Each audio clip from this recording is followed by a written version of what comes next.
মানব জীবনে সবচেয়ে বড় অর্জন কি হতে পারে?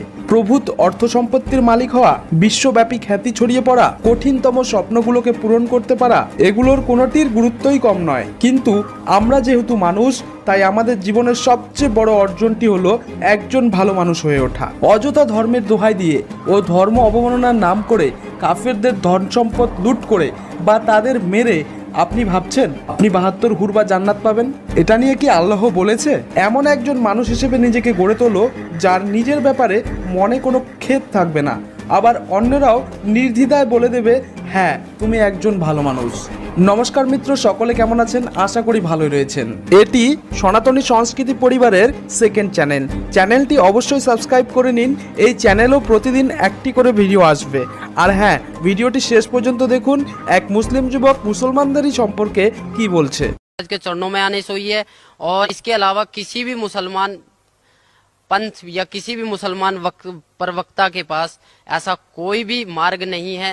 मैं खुद एक मुसलमान होके आप सभी भाई बहनों को ये बताना चाहता हूँ कि जितना भी मैंने नमाज पढ़े, मुझे पता है नमाज में क्या पढ़े, नियत बांधते हैं उस अल्लाह ताला के बारे में, फिर बोलते हैं सना सुबहानक अल्लाहुम्मा व बिहम्दिका व तबारक अस्मुका। इसकी हिंदी निकाल के देखो, आप इसकी हिंदी निकाल के देखो, उसमें आपको कहीं भी नजर नहीं आएगा कि आप किसी परमात्मा की प्रार्थना कर रहे हो, क्योंकि ये प्रार्थना है ही नहीं, आप तो आदेश दे रहे हो। मैंने एक हिंदी निकाल के देखा, अल्हम्दुलिल्लाहि रब्बिल आलमीन अर्रहमानिर रहीम मालिक यौमिद्दीन इय्याका नअबुदु व इय्याका नस्तईन इहदिनस सिरातल मुस्तकीम सिरातल लजीना अनअमता अलैहिम गैरुल मगदूबी अलैहिम वनद्वालिन आमीन। ये प्रार्थना हम शुरू में पढ़ते थे, बट इसका कोई मतलब ही नहीं निकला। क्यों नहीं निकला?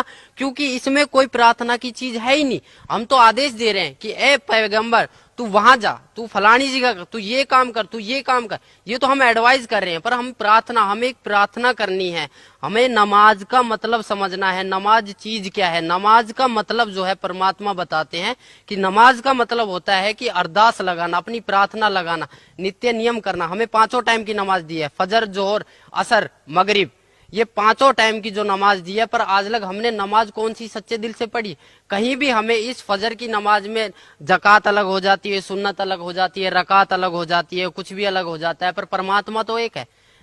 हम पैदा होते हैं तब हम हिंदू होते हैं, और जब जो हमारी मुसलमानी कर दी जाती है फिर हम मुसलमान बन जाते हैं। ऐसा क्यों? अगर मालिक मुसलमान ही बनाना था तो वो जो मुसलमानी होती है वो ऊपर से ही क्यों नहीं बना के भेजी? इसका कोई जवाब है? किसी भी मुल्ला जी के पास इसका कोई जवाब नहीं है। ना ही हमारे मोहम्मद साहब ने कभी मांस को छुआ था। मोहम्मद साहब के 1,80,000 शिष्य हो गए थे, ना ही उन्होंने कभी मांस को छुआ और ना ही उन्होंने कभी बोला कि तुम मांस को खाओ। कभी भी किसी ने बोला नहीं है। मेरी सभी मुसलमान भाइयों, पूरे हिंदुस्तान, पूरे वर्ल्ड के मुसलमान भाइयों से प्रार्थना है कि मांस खाना, ये समझ लो हम अपने बेटे की कुर्बानी दे रहे हैं, हम अपने बेटे के मांस को खा रहे।